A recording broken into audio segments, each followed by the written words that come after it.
మంత్రి ఉత్తమ్ కుమార్ రెడ్డి. పార్టీ కోసం కృషి చేసిన తమకు మరో మంత్రి పదవి కావాలంటున్నారు ఉత్తమ్. రాహుల్ గాంధీతో మీటింగ్లో 20 నిమిషాల్లోనే బయటకు వచ్చేశారు మంత్రి ఉత్తమ్ కుమార్ రెడ్డి. తాను చెప్పిన వారికి పదవులు ఇవ్వలేదని అలిగినట్టుగా తెలుస్తోంది మంత్రి ఉత్తమ్ కుమార్ రెడ్డి. రాహుల్తో భేటీలో పాల్గొన్నారు ముఖ్యమంత్రి రేవంత్ రెడ్డి, డిప్యూటీ ముఖ్యమంత్రి భట్టి విక్రమార్క, పిసిసి చీఫ్ మహేష్ కుమార్ గౌడ్. కోమటిరెడ్డి ఫ్యామిలీకి 2 మంత్రి పదవులు ఇవ్వడంపై అసంతృప్తి వ్యక్తం చేసినట్టుగా తెలుస్తోంది. ఈ నేపథ్యంలోని మంత్రి ఉత్తమ్ కుమార్ రెడ్డి అలిగారా, అధిష్టానంపై అలకపోనారా? తన భార్య పద్మావతికి మంత్రి పదవి అడిగినట్టుగా తెలుస్తోంది మంత్రి ఉత్తమ్ కుమార్ రెడ్డి. పార్టీ కోసం కృషి చేసిన తమకు మరో మంత్రి పదవి కావాలని కోరారు మంత్రి ఉత్తమ్. రాహుల్ గాంధీతో మీటింగ్లో 20 నిమిషాల్లోనే ఆయన బయటకు వచ్చేశారు. తాను చెప్పిన వారికి పదవులు ఇవ్వలేదని మంత్రి ఉత్తమ్ కుమార్ రెడ్డి అలిగారా? అసలు ఏం జరుగుతోంది తెలుసుకునే ప్రయత్నం చేద్దాం. మా ప్రతినిధి మధు అప్డేట్స్ అందించేందుకు మరి కాసేపట్లో ఫోన్ లైన్లో జాయిన్ కాబోతున్నారు. కొద్ది గంటల క్రితమే ఈ అంశానికి సంబంధించి డిస్కషన్ జరిగింది. హస్తన వేదికగా, ఢిల్లీ వేదికగా మంత్రి పదవులకు సంబంధించి వాడి వేడిగా చర్చ జరిగింది. ఈ చర్చలో టీపీసీసీ చీఫ్ మహేష్ కుమార్ గౌడ్, తెలంగాణ ముఖ్యమంత్రి రేవంత్ రెడ్డి, డిప్యూటీ ముఖ్యమంత్రి భట్టి విక్రమార్క, అలాగే పీసీసీగా తెలంగాణ పీసీసీ చీఫ్గా టీపీసీ చీఫ్గా మహేష్ కుమార్ గౌడ్ పాల్గొన్నారు. మంత్రి ఉత్తమ్ కుమార్ రెడ్డి కూడా ఉన్నారు. అయితే కోమటిరెడ్డి ఫ్యామిలీకి కోమటిరెడ్డి వెంకటరెడ్డి ప్రస్తుతం మంత్రిగా ఉన్నారు. ఇటు రాజగోపాల్ రెడ్డి కూడా మంత్రి పదవి ఇవ్వబోతున్నారా? సో ఈ అంశానికి సంబంధించి ఆయన అలకపున్నట్టుగా తెలుస్తోంది. తాను చెప్పిన వారికి మంత్రి పదవి ఇవ్వలేదని మంత్రి ఉత్తమ్ కుమార్ రెడ్డి అలిగారా? రాహుల్తో భేటీలో ముఖ్యమంత్రి రేవంత్ రెడ్డి, డిప్యూటీ ముఖ్యమంత్రి భట్టి విక్రమార్క, పీసీసీ చీఫ్ మహేష్ కుమార్ గౌడ్ మాత్రమే పాల్గొన్నట్టుగా తెలుస్తోంది. ఈ నేపథ్యంలో మంత్రి ఉత్తమ్ కుమార్ రెడ్డికి సంబంధించి ఎటువంటి నిర్ణయం తీసుకునే అవకాశం ఉంది, ఏం చేస్తున్నారు తెలుసుకునే ప్రయత్నం చేద్దాం. మా ప్రతినిధి మధు అప్డేట్స్ అందించేందుకు సిద్ధంగా ఉన్నారు. మధు, ఇంకా 2 స్థానాలకు సంబంధించి డిస్కషన్ చేస్తున్న నేపథ్యంలో అప్పుడేమైనా అవకాశం వచ్చే అవకాశం ఉందనుకోవాలా, లేకపోతే ప్రస్తుతానికి ఇక లేదనుకోవాలా? అంటే మంత్రి పదవికి సంబంధించి పద్మావతి విషయంలో అంటే యాక్చువల్గా అయితే కాంగ్రెస్ పార్టీకి సంబంధించిన అంటే కుటుంబంలోంచి ఇద్దరికి ఇవ్వడానికి విముఖత వ్యక్తం చేస్తా ఉన్నారు. ఒకే కుటుంబంలో 2 మంత్రి పదవులు అనేటువంటిది. కాకపోతే కోమటిరెడ్డి బ్రదర్స్ కి సంబంధించిన దాంట్లో డిఫరెంట్ గా థింక్ చేస్తా ఉంది ఏఐసిసి అధిష్టానం.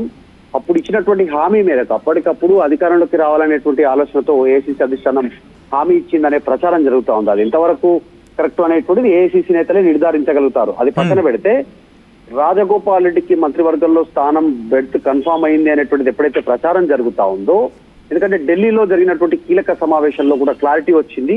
అందులో భాగంగానే ఉత్తమ్ అలిగారు అనేటువంటి చర్చ కొనసాగుతోంది. తన సతీమణి ఆమె కూడా అక్కడ నుంచి ఎమ్మెల్యేగా గెలిచారు, ఇద్దరు ఎమ్మెల్యేగా ఉన్నారు. సో ఆ కుటుంబానికి ఒక న్యాయం, మా కుటుంబానికి ఒక న్యాయమా అనేటువంటిది గత కొంతకాలంగా చర్చ జరుగుతా ఉంది. చాలా రోజుల క్రింద, దాదాపు 3 నెలల క్రిందనే కేబినెట్ విస్తరణ అవకాశం వచ్చినప్పుడు, రాజగోపాల్ రెడ్డి ప్రస్తావన వచ్చినప్పుడు ఇదే అంశాన్ని ఉత్తమ్ కుమార్ రెడ్డి లేవనెత్తారు అనేటువంటి చర్చ పార్టీలో జరిగింది. రాజగోపాల్ రెడ్డికి ఇస్తే మా కుటుంబంలో నుంచి కూడా మరొకరికి మంత్రిగా అవకాశం ఇవ్వాలనేటువంటి డిమాండ్ ని తెరపైకి తెచ్చారు ఉత్తమ్ కుమార్ రెడ్డి అనేటువంటిది గతంలో వార్తలు వినిపించాయి. తర్వాత కొద్ది రోజులు సైలెంట్ గా ఉన్న తర్వాత మళ్ళీ ఇప్పుడు కేబినెట్ విస్తరణ చర్చకు వచ్చినప్పుడు మళ్ళీ తెరపైకి వస్తా ఉంది. అందులో భాగంగా కాస్త ఆయన ఆగ్రహంగా ఉన్నారు. ఇదే జిల్లాలో మేము కూడా గెలుపు కోసం కృషి చేశాము, గతంలో పిసిసి చీఫ్ గా ఉన్నాను, పార్టీని నడిపాను, సో చాలా రోజులు త్యాగం చేస్తున్నాను, రాహుల్ గాంధీ కుటుంబానికి అత్యంత సన్నిహితంగా ఉన్నాను, మేము కూడా ఎలిజిబుల్ క్రైటీరియాలు ఉన్నాం, మాకు కూడా మరొకటి కావాలనేటువంటిది మంత్రి పదవి కావాలి అనేటువంటి ఒక డిమాండ్ ని గత కొంతకాలంగా వినిపిస్తున్నారు అనేటువంటి చర్చ పార్టీలో సాగుతుంది. సో ఈ నేపథ్యంలో మరొక రాహుల్ గాంధీ భేటీలో కీలకంగా జరిగినటువంటి దీంట్లో రేవంత్ రెడ్డి, భట్టి విక్రమార్క, మహేష్ కుమార్ గౌడ్ పాల్గొన్నప్పుడు ఆయన అలిగారు.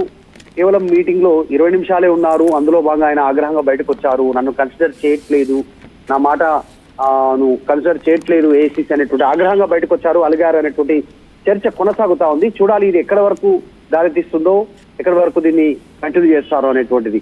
ఇప్పుడున్న సిచ్యువేషన్ లో ఆల్రెడీ ఖమ్మంకే 3 మంత్రి పదవులు ఇవ్వడంతో మిగతా జిల్లాలో సమీకరణంలో ఇబ్బందికరమైనటువంటి పరిస్థితి ఉంది. ఒకే జిల్లాలకు 3 మంత్రి పదవులు. ఇప్పుడు ఆల్రెడీ నల్గొండకు కూడా 3 మంత్రి పదవులు వచ్చినటువంటి నేపథ్యంలో మరొకరికి ఇచ్చే అవకాశం ఉండకపోవచ్చు.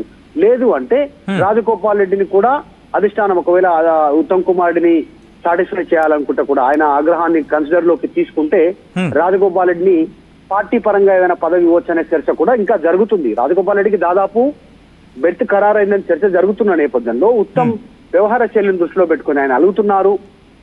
ఏఐసిసి నాయకుల దగ్గర ఆయన ఒక డిమాండ్ తెరపైకి తెస్తూనే ఇదే కోమటిరెడ్డి బ్రదర్స్ మరొక వ్యక్తికి మంత్రి పదవి ఇవ్వడాన్ని ఆయన వ్యతిరేకిస్తున్నారు. కాబట్టి ఆయనకు పార్టీలో కనుక ప్రాధాన్యత ఇస్తే మంత్రి పదవి ఇచ్చే అవకాశం ఉండకపోవచ్చు. ఇది కూడా పరిశీలిస్తుంది ఏఐసిసి అనే చర్చ జరుగుతా ఉంది.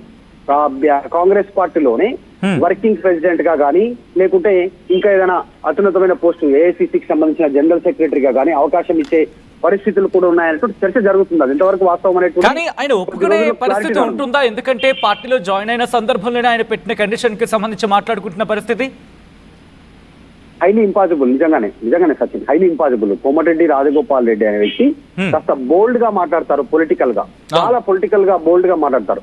సొంత పార్టీ నాయకుల పైన, సొంత పార్టీ పైన, పరిస్థితుల పైన ఓపెన్ గా ఆయన స్టేట్మెంట్ చేశారు. దానికి గతంలో మనం చూసాం. ఈ ఎన్నికల కంటే ముందు మునుగోడు ఉప ఎన్నిక వచ్చిన సందర్భంలో కాంగ్రెస్ పార్టీ జన్మలో తెలంగాణలో అధికారంలోకి రాదు, అసలు కాంగ్రెస్ పార్టీ పని అయిపోయింది అనే స్టేట్మెంట్ చేసి రేవంత్ రెడ్డి పిసిసి కావడాన్ని వ్యతిరేకిస్తూ ఆయన ఒక బ్లాక్ మెయిలర్, రేవంత్ రెడ్డి ఆయన కింద నేను పనిచేయలేను అంటూ పార్టీకి రాజీనామా చేసి ఎమ్మెల్యే పదవి కూడా రాజీనామా చేసి బీజేపీలో జాయిన్ అయి బీజేపీ నుంచి మునుగోడు ఎమ్మెల్యే అభ్యర్థిగా పోటీ చేశారు. హోరాహోరీ పోరు జరిగింది. అక్కడ బీఆర్ఎస్ వర్సెస్ బీజేపీగా మారింది.